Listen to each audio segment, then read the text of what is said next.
right? Isn't that how it goes? It's all good. It's all good. Because I really want to dive in. Do you have any questions before we start? Just a couple. Okay. How clean do I have to keep this? Because if there's a censoring machine on the other side, I don't want to end up breaking it. Yes. So let me tell you a little bit about Hope Brokers. So I lost my child and I went through extreme grief, extreme despair, no joy. I didn't even have hope that there would be joy again after I lost Talon. And so in my healing, I discovered that a big part of my healing was people that had been there before me that were living in joy, right? There were people that had lost a child that were still living in joy. So I feel like my purpose is to uplift people, to bring people to a place where they have hope. And I feel like you have a story too, right? You're high functioning autistic. You've struggled with alcoholism. You've struggled with, I mean, a lot of things that we're going to talk about. And I feel like there are people that are going to, Alex, relate to you specifically in your story, that you can be a light of hope to them. I love that Talon's story inspired you. And I want to talk about, when we start, I want to talk about that connection because that's important to me. I believe that God is involved in every part of my life. So the fact that you're talking to me, I'm very interested to see how your story is going to impact people, because I believe that that is going to happen. So anyways, but go ahead and ask me. That's what I'm ultimately aiming for. So I'll have to see what the reaction will be like at the other end. But I'm very much in tune with God. I believe that God has a part of everything. In fact, I believe that this is his world.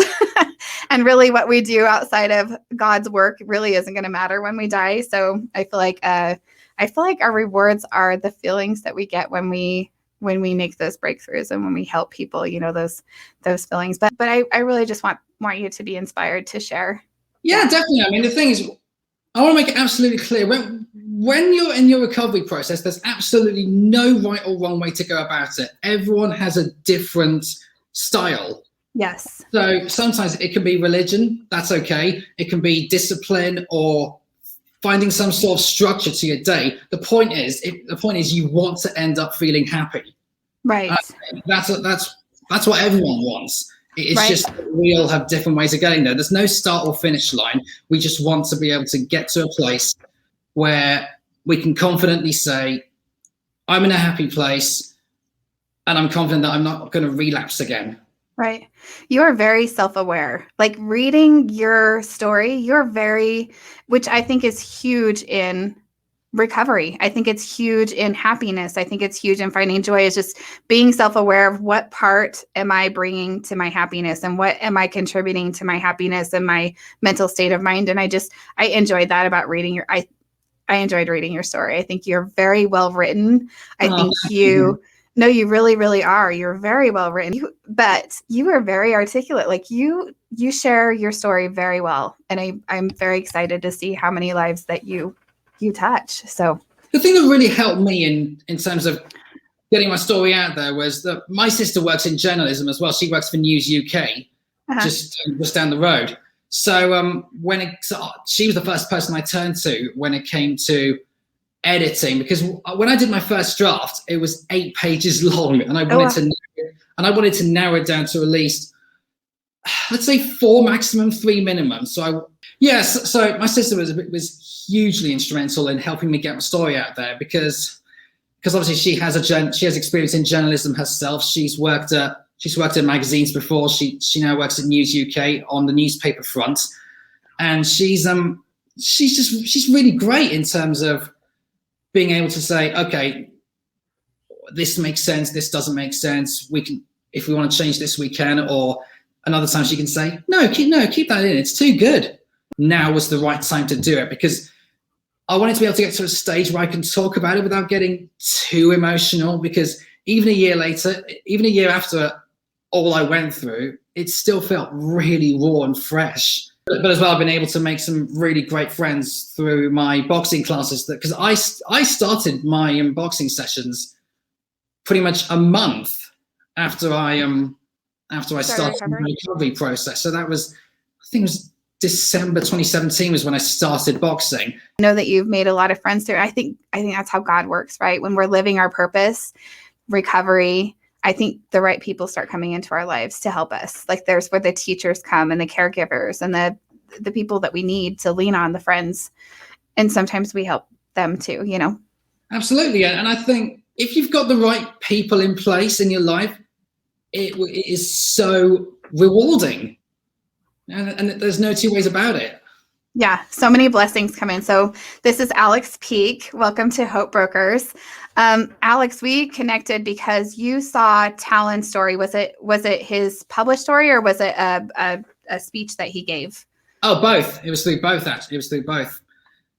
Because I had seen, it was just a random night, just going through a bit of my own research. I wanted to do some research and see what I went through some other points of view. And when I came across Talon's, I was like, whoa, okay, this guy gets it. He gets how difficult it is to open up about what you're feeling, and he gets the stigma that surrounds it. Because when I went through my first burnout at school, there was a lot of stigma at the time. Yeah, I feel like we're starting to get better, right? As a society, I think we're starting to talk about it more. We're starting to get better. But yes, even Talon just a few years ago was afraid to talk about. He didn't want people to even know he was in an Intermountain hospital because he was going to get bullied in his mind, right? There was going to be some backlash or people are going to make fun of him. And that was too much for him. And I think when you're a teenager, you want acceptance, right? You don't want people to call you crazy or have a reason to make you feel any different than anybody else. You don't, but you have to bear in mind that when I went through that first really low point, I hated everything, basically. It was my first experience where I was like, I don't want to live anymore. I hate this. I hate the world around me. And it all started it was September 2011 when it all happened, when it all started kicking off. And you were 18 years old. Yes. And I remember the first day it happened actually so clearly. I remember feeling, it was first thing in the morning as well, and I was feeling so tired, and it wasn't making any sense because I'd never had that before in any of my previous years at school. And I'm like, why am I feeling this way already? So I just basically went out to my bedroom, tried to get some sleep, and I couldn't because my head was buzzing all the time. I was hyperactive. I couldn't sleep. I couldn't think properly. I'd stay up all night trying to figure out what was going on in my head. And I was never able to for some reason. But of course, having the stigma that I had at the time only made things worse. It heightened the problem. Was it because you felt like something, because I went through something at 15 and I was depressed and I had to go see a counselor and get on medication. And for me, it made me feel worse because it validated that I had this problem. I don't know if that's was that what you were experiencing or no? No, absolutely. I mean, I sort of convinced myself that I was a crazy boy when I really wasn't. It was just a severe chemical imbalance that had dragged me down so hard, and it took such a toll on me. I mean, like I said, the biggest thing is I just wouldn't sleep, but that translated into work as well. I couldn't work every day. Lessons were a nightmare, either not turning up or turning up and looking an absolute wreck on a daily basis. What do you feel like triggered all of this in you, Alex? So, I mean, I know you said, so you have autism, which we haven't really talked about, very high functioning, I might add. I mean, I'm assuming because I wouldn't even know except for that you told me. But also on top of that, you said that you were kind of destructive as a child and that you kind of had an anger issues as well. And then into adulthood, this is where you talk about, is that what you're referring to, the autistic burnout? Is this where we're going with the story? Yeah, so the premise of this, it was my second year at that school, and it was my second of 2 years at school. And the first year, I was really trying to prove myself that I could fit in a different environment, because it was the first time I mixed with a different peer group for ages. It was the first time I'd lived away from home. And I went in with a bit of a preconceived notion that I'm going to be judged before I'm ever known, because that was what it was like with me in previous years. And it's like, if I don't make a statement, or if I don't do something soon enough, I'm booted out, ignored, never spoken to ever again. Because that's how it works at school. It almost feels like a bit of a cult to a certain extent, where you have to confine to a certain ideology of sort of being the tough guy. And I was never like that. It never suited me. So you said that you actually came across, so you're going through, you were going through this autistic burnout, but recently is when you came across Talon's story. When I discovered Talon's story, I just wanted to get it from a younger point of view. It'll be easier to relate to. And when you see these sort of stories, you don't normally ever hear that from young men and boys.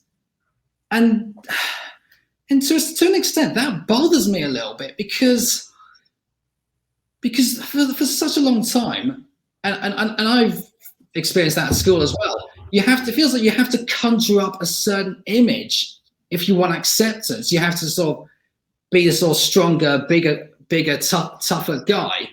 Yeah. And all the kids, they'd use certain forms of rhetoric, like if they were using a phrase like "man up" or "grow a pair" or "what's wrong with you" or something like that, I couldn't understand why. Why? Because trying to play up to an image is not my thing at all. Because throughout my life, despite everything I've been through, I'm very much a what you see is what you get sort of guy. I'm not. If I look like I'm happy, that's because I am. If I look like I'm angry or upset, then that's what I am inside. Right. Which I love, because I think that's how we come through in storytelling, right? When we share our stories, is that authentic, this is what you see is what you get. But you're right. I mean, when you're in high school, there's definitely, I feel like there's this facade that a lot of boys have to put on, because, you're not allowed to cry. You're not allowed to have a mental breakdown. You're not allowed to struggle. You're not allowed to stress out. You're supposed to, be the tough guy. And so I get that, Alex. That is a very frustrating part of society. I do have hope that we're getting better, and you being on here, telling your story also helps. Let's start. So you were in high school and you were trying to prove that you could manage and do all these things, and then you hit this burnout, or this point. Yeah, because during the first year, I also wanted to prove that I could fit into a certain social circles and make connections and gel with certain other boys that were in there, because it was a mixed school, but it was mainly dominated by boys. So the dormitories were always separate. So I came up after coming off the back of what I thought was quite a strong first year, and I was so happy with the progress I'd made. As soon as I got back, everything came screeching to a halt, and then it was a huge descent backwards into complete nothingness again. And it's like, I've gone back to square one, and now I'm just stuck there again. This was when, and then not just that. It felt that when my problems got worse, it felt like everyone turned against me. I felt like I'd been stabbed in the back so many times that it just got, not just by the boys, but by teachers as well, and those who are meant to look after us on the boarding side. And so I basically had this. It got to the point where I had this attitude of, well, if you no longer care, why should I? Did you feel like you were creating this reality in your mind that didn't really exist? Or do you really feel like you were picked on? Do you feel like you were excluded, secluded, selected out? I think a bit of both. I'd say. I think the feeling of exclusion certainly plays a part, because I always felt like I was different to all the others. All the other kids. I didn't like what they liked. I portrayed myself in a different way to everyone else. I mean, for so long, even in my previous years at school, I was always a bit of a shy, reclusive sort of kid. Then when I was trying to break out of that, it felt completely unnatural to me. it just didn't feel like I was authentic. It felt forced. And that's such a problem in a school environment. It creates this really contrived environment where the kids sometimes act like they like being there, but in reality they don't. Right. And that's what was taken to me. So what happens between age 18 and 2017? So I left that school in it was June 2012. So after I left, I attended some of the Winter Olympics, some Olympic events in London, which they were hosting at the time, and it was a nice welcome relief for me just to push everyone and everything that I went through away and move on, because when you've been treated that way, the way that I've just described, what can you do? So I remember just after I turned 20, I went to Japan for the first time with my dad, and that was one of the most memorable holidays I've ever done, because it was unbelievable how different and almost freaky everything was over there. I mean, and this is coming from a first timer who'd been over there, and I was just wowed. That would be amazing. I'm a little jealous to experience other cultures. That's awesome. It's mind-boggling at first, and then once you get your head around it, it almost becomes a little bit second nature. I think I heard that it's the Japanese culture that teaches kids at a very young age. In fact, they spend the first part of their childhood, instead of learning the basics in school, they actually learn the social skills and the cleaning skills and all of that. So it's done a little bit different. It seems like they're taught respect, responsibility, and those life skills first before they even get into that. And I don't know what you saw over there, and that could just be a rumor, but I saw a meme about that. All of those are very true. Oh, good. Yeah, no, I think that I wish we would do something like that over here in America, because it's powerful. I mean, I think that I feel like those skills are more relevant than the ones that we learn. And right here, this conversation is a really good example. I mean, how much of a difference would it make if we were taught, those social skills and inclusion and responsibility and teamwork and all those things that make us feel like we're part of a whole? If we'd started that at a young age, we wouldn't have those feelings of exclusion and separation and not feeling like we fit in. I mean, I still think we would have those, but I'm just saying, I feel like there's a lot of respect in the Japanese culture, especially between everybody, Absolutely. And I mean, in the big cities, it's not that much of a big deal, because they're used to having international tourists coming over and that. When you get into some of the outer areas in the middle of nowhere, then it's like they completely fangirled or fanboy or fangirled over people like me, because I remember we went back there again for a second time. There was a group of girls who wanted to get a photo opportunity in. Oh. And this is a true story, that they just basically ran straight past my dad and went to me. I love it. I bet that felt good. It was surprising, but I'm like, yeah, I'll take that. You're like, can I get a witness? Did everybody just see what happened? That's awesome. So tell me, that was a highlight. Mid to late 2016, that I sort of started to feel the warning signs of what was going to happen come through into my head. Because what was that? I'm just curious, because I feel like this could help somebody else that might experience the same thing. So can you tell me a little bit about that? What did you feel like the triggers were, the warning signs, the red flags for you? I couldn't find any employment. I felt that I wasn't going to be of any asset to anyone, because when your self-worth is as low as mine was, then it's easy to get stuck and have certain refrains that repeat over and over in your head. And the go-to one that I always went along the lines of, nobody likes me, everybody hates me, barely tolerates me.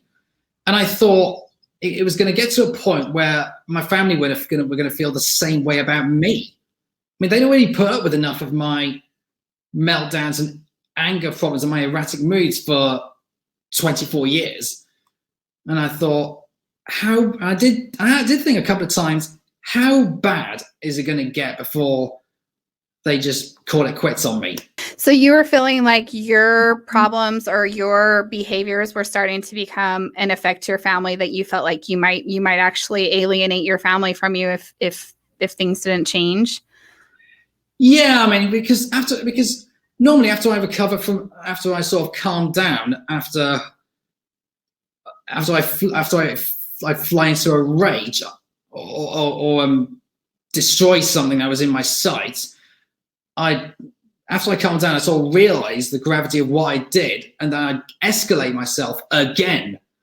And then once I calmed down from that, I sort of realized how much it affected my family, because my mum always told me that whatever I'm feeling, it feeds off onto her, and I was never able to appreciate that at the time until obviously my depression phase. But we'll get to that in a minute.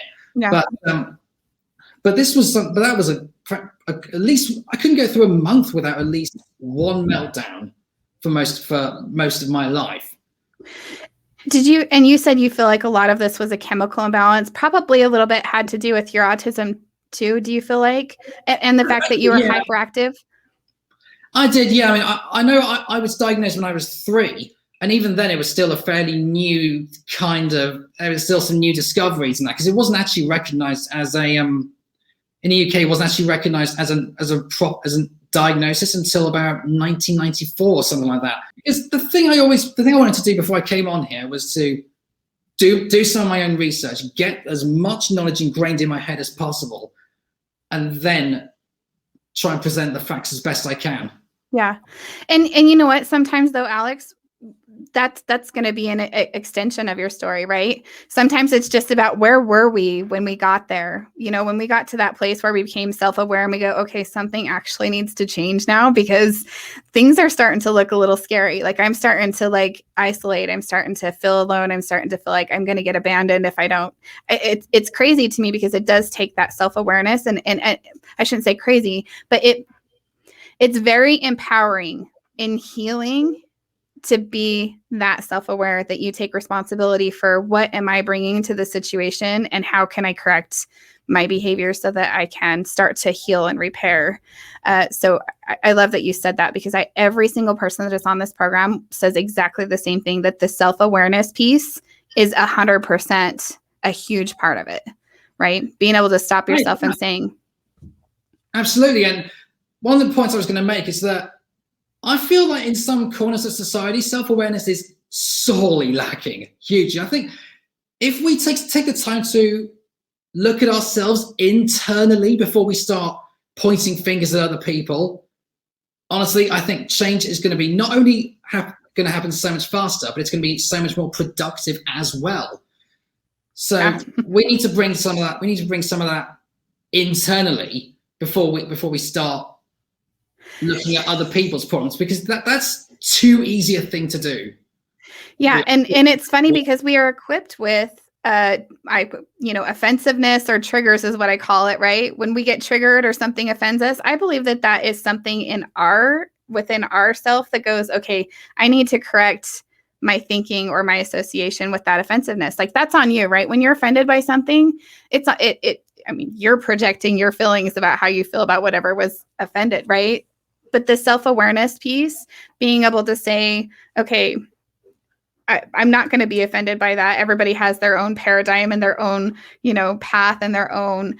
I just think self-awareness and it is huge in being able to recognize what piece of the problem do we bring, what part of our responsibility will reflect in happiness in our own lives and in our relationships with other people. Does that make sense? Am I connecting the dots? Yeah, definitely. I mean, so we were just talking, actually, Alex, about your isolation in 2017. You'd started to withdraw, and then you were concerned, became self-aware that the behavior needed to change because things were going to start happening. But it had the alcohol abuse already started at this point, or did something happen and you had a mental breakdown and then the alcoholism, the alcohol abuse started? What? it's the latter is definitely more true, because I actually remember when the warning signs were coming in, and I'll tell you about it. It was December 2016. I was having Christmas on holiday with my family in Abu Dhabi, and I had a few minutes alone in the hotel room. And for some reason, I kept having thoughts of death and thoughts of suicide were constantly circulating around my head. So I basically sort of was convincing myself that this Christmas is going to be the last I'm ever going to live. And so it all started, but it was all sort of bubbling under the surface. And that's sort of when the seeds were sown at that time. What were the lies that you were feeding yourself at that time? What was it that you were obsessing over? Because I feel like that's usually, like, I know that when I shouldn't say obsessing, but I feel like we dwell and we stay in that place. What was it for you? Where were your thoughts at? Well, there's definitely a truth. There's definitely some truth to the obsession elements, because that was all I could think about. Because the feeling of not having any confidence or self-esteem left, the feeling that I wasn't going to be able to go anywhere in life after over 24 years of trying to get somewhere. I mean, because I had bounced around between a load of different work placements that never really suited me. And I was sort of, what are my family going to say at my funeral? What are they going to? Are they just going to go there, talk about what I used to be like, and then move on with the rest of their lives? You were because my attitude of worthlessness really started to come in at that time. You had no hope. You were in complete and utter despair. You had no direction of purpose, or having no. The joy was gone. There was nothing keeping you there. There's nothing driving you. No passion, no relation. Like, everything really actually just kind of sort of disappears, doesn't it? It kind of sort of fades to the background, and you get into your head about. I think it's just overwhelming pain, right? When you get to those places, because I do think that there's a difference between a victim mentality and actually just being in so much pain and hitting that rock bottom that you are on autopilot. Your brain is actually protecting you because you're about to have a mental breakdown, right? So I do think that, but there is a point, Alex, that you come out of this pain, right? And you become self-aware and you go, oh, wow, I really don't want to die. And how did you get to that? How did you get to the place? I mean, obviously you care about I'm assuming maybe it was your mom or your, what was it that turned your thought process around? Well, before we get to that, I want to say it got a lot worse before it got better. Okay. Let's talk about that if you're comfortable, because okay. So one of the first signs that I really felt I was in trouble it was 2 months later. I was in February. I was on holiday on a safari trip in South Africa, and it was one of the first times where I really started to feel like I couldn't sleep properly, and I was basically feathering in the hotel room, just locking myself in all day, and that kind of should have been a sign of what was to come. Although neither me nor my family had any real understanding of the triggers, like you mentioned, the triggers or the warning signs. But that was definitely when it started to accelerate. But it felt like it was a really long, slow process of doing so. Which I also think is the process in healing, right? How we get to those, I think, depths of despair is exactly how we pull ourselves out, is those thought processes have to change, and then they become repetitive. Again, dwelling in the negative gets you to a place of lower and lower despair, and not to discount chemical imbalances, because I think that there's definitely a reality to that. There is something to be said about habits that create a positive mindset. Once you start building up those blocks to get those new habits, that's when you can start to feel like you're getting your life back on track. Yeah. But you went the opposite direction, because you were dwelling, and this is where all the. Yeah. I mean, even growing up as a kid, I was never the most positive person. I sort of didn't really know how to function if everything was going well, because I always had that fear and suspicion in the back of my head. If something is going to go wrong, I'm just going to end up even more disappointed. So I always went into anything with super low expectations, just so the disappointment wouldn't be so bad. So I was like, okay, fine, that happened. Well, what can I say? I feel like I do that with life a lot now. Like I just go into everything without expectations so that I'm not mad or disappointed. So I didn't mean to laugh. Common trait, and I get that. I can relate to that totally. So I started festering in my bedroom a lot more. I was barely coming out of my bedroom at that point. And like I mentioned, I hadn't even started drinking until I was 23, and even then, it was a bit of a mistake, because I got a little funny story regarding my first drinking. Me and my dad were in a restaurant in Liverpool Street, which is a very business centric area of central London. I wanted to order a non-alcoholic cocktail. Turns out I got given an alcoholic one.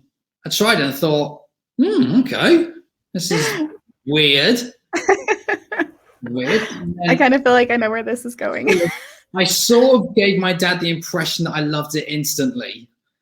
But I mean, even when I started drinking, I always sort of had it under control at the time, because I just sort of took it as an experiment, just to see what my ceiling was and where my limitations were. Because I can put my hand up now and say, I got drunk twice. Even prior to that big meltdown, I got drunk twice. I mean, that's not something. I mean, it's not something to be proud of at all. But I'm being honest. I'm being honest here. I can't be anything other than brutal truth. Which I appreciate. I think most people appreciate that, right? When we're real and we're honest and authentic, I think we're able to connect to people better.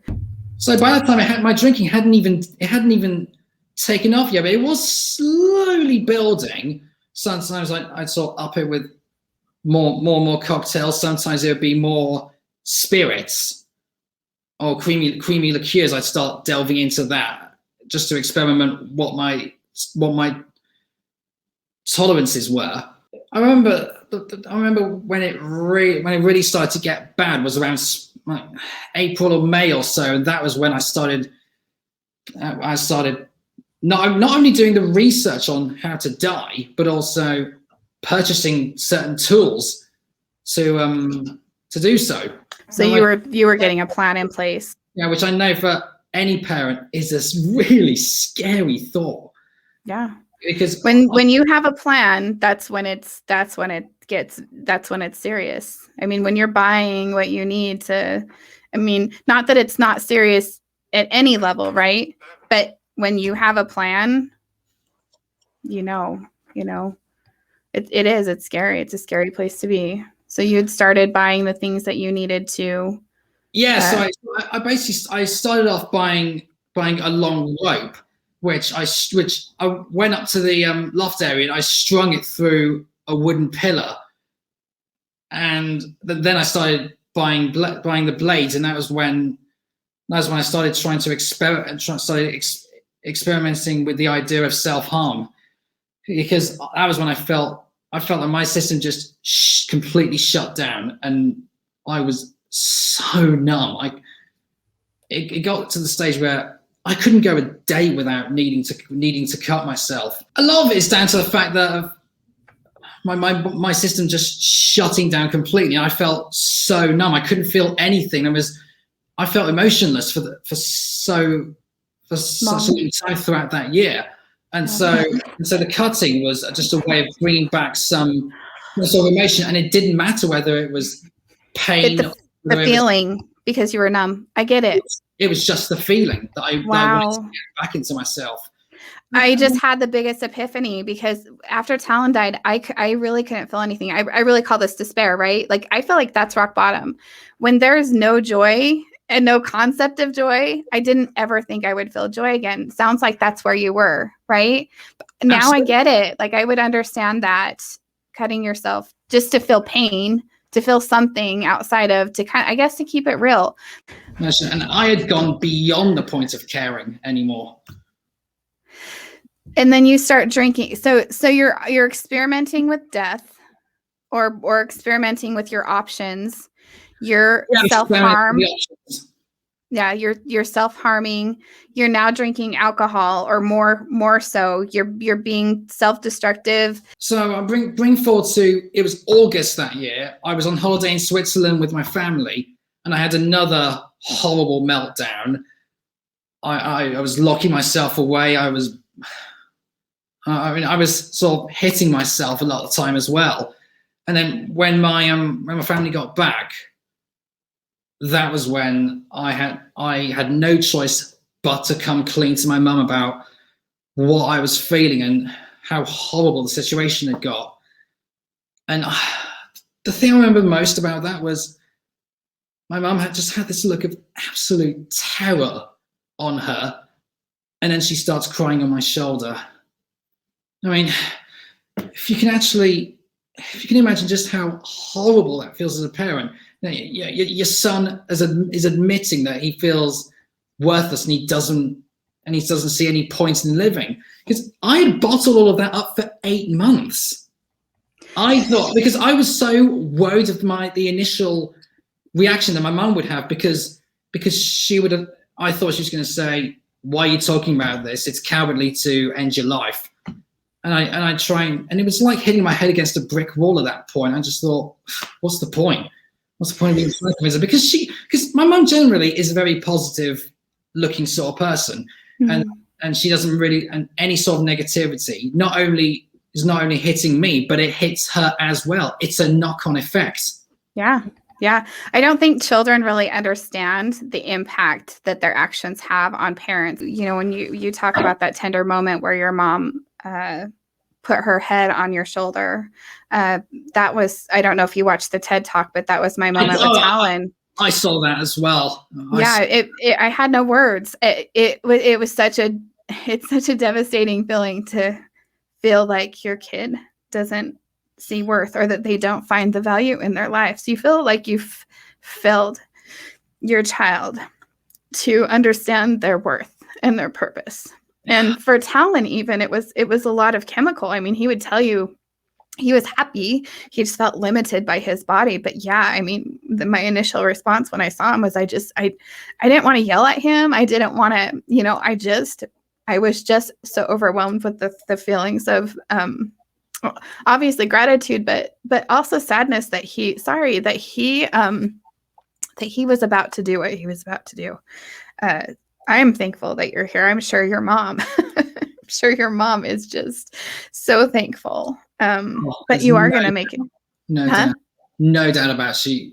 I think everyone in my family is, because if you don't mind me asking, did Talon ever give a reason or the root cause as to why he went into that spiral?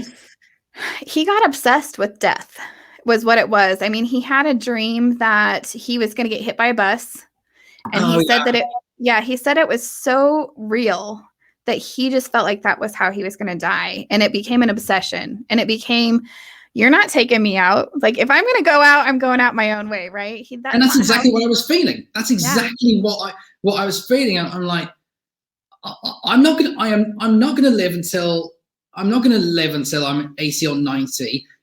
I'm gonna probably die before I turn. I'm gonna probably die by 25, and I'm doing it on my own terms, and there's no one there to stop me. It's so funny you said that, because I was gonna say I'm doing it on my own terms, with my arms crossed, right? You're not gonna tell me how I'm going. And it's that chip on your shoulder sort of attitude where it's just like, I don't want to listen to anyone. I'm just gonna go my own way. I mean, I was in my own world at then. Yeah. And honestly, and I'm saying this now, you would not have wanted to have been with me unless you had to. And I know my mum had to every day, because really she was the only one who could keep me safe. I couldn't even keep myself safe by that time. Is it because you felt like your behavior was so toxic at that time that it was hard to be around you, because the negativity and the self-destruction and just the chip on your shoulder and the anger that you felt? Yeah, definitely. I mean, I couldn't even have a conversation with any of my family members at that stage. Every time I went downstairs for lunch or for dinner or for any meal, I dreaded it, because it was because where it was pointless trying to get anything out of me. I mean, because one thing that's very common when it comes to addiction is the fact that when people start using alcohol as a cover-up, your judgment goes completely out the window. Yeah, because it also distorts reality too, right? Oh, completely. I mean, completely. And once I confessed that to my mum, it felt like we had a better understanding. But even so, I would still rank it as among one of the top 3 worst days of my life. It was so painful. I mean, it was a bit of a purge of my emotions, but the pain was even more real now that she could see externally as well as internally how much I was suffering.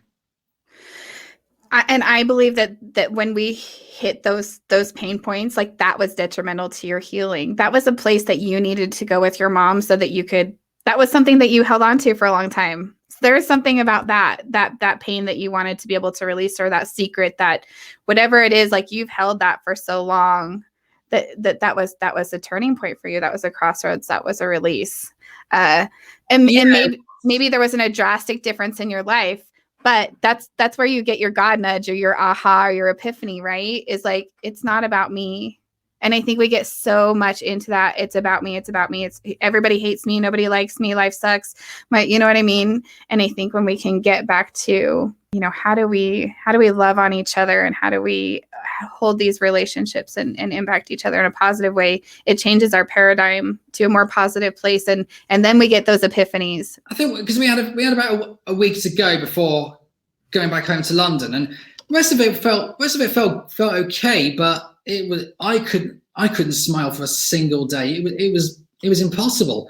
I was on edge mentally every day. I mean, I remember even going through the airport, even going through the security at Geneva Airport, and I remember saying to my mum, "Oh, look, I can feel tension building up in my system. You need to stay.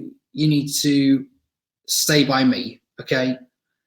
Because I can feel myself getting nervous." But then at the same time, from my mum, she was like, "Okay, we've got some answers here. Now we need the right level of help to get you back on track." Mm-hmm.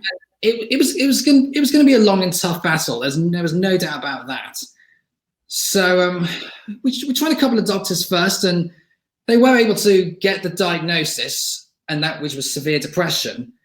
And but it wasn't much more than that, because the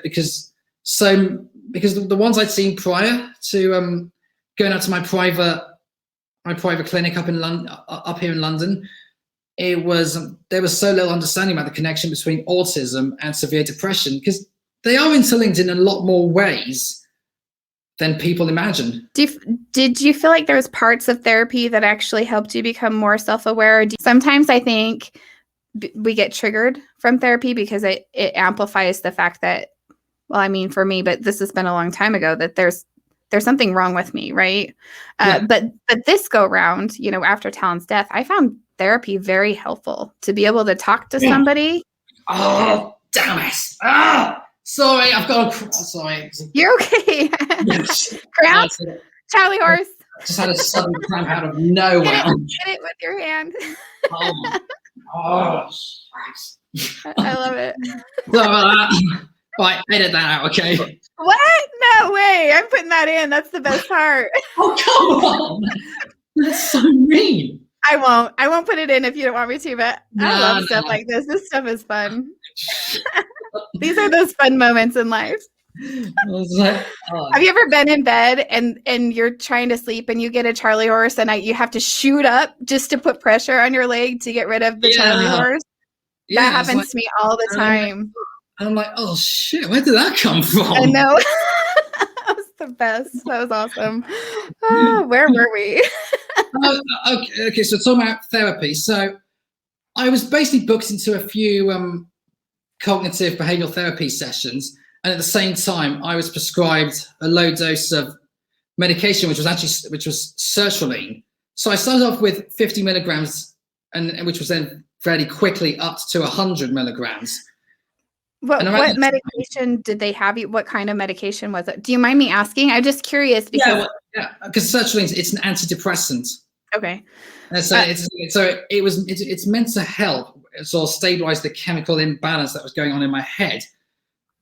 Trouble was, around that time, my drinking really started to take off. Which is not a good mix with an antidepressant. Not at all, but I couldn't even appreciate it at the time at all, because I was so flippant and I didn't care. Yeah. I mean, because my sister had told me that she had a friend of hers that experienced something similar, and I remember saying to her, drinking will be fine, okay? If it goes too far, I'll give it up. I'm not going to let it go that far. And then I didn't register that it was going to get even worse from there. Because the thing with when it comes to tolerance levels, there's a difference between someone with an addictive personality and someone with an addictive side to their personality, I think. Because when you've got an addictive personality, you get hooked on something instantly. If you've got an addictive side, it takes more time to build up to that. But once you get to that stage, the effects are exactly the same. Mm-hmm. I actually went through a similar bout with alcohol, and it had gone on kind of this kick for 6 months. An addictive personality, but not an addict. And like you said, 6 months later, I woke up one night and I was sick and I was shaking. And then in the morning I was tremoring, and it was a clue. I mean, that was my God nudge of, now you need to stop drinking, because now there's a problem. Now it's becoming habitual. And like you said, it sneaks up on you. You know, you're drinking, and because you're flippant or you don't care, or it's, you know, it's taking the edge off. It's making life a little bit easier. You need a little bit more to fill that buzz. And then the next thing you know, you're drinking so much that it's starting to affect you physically and mentally.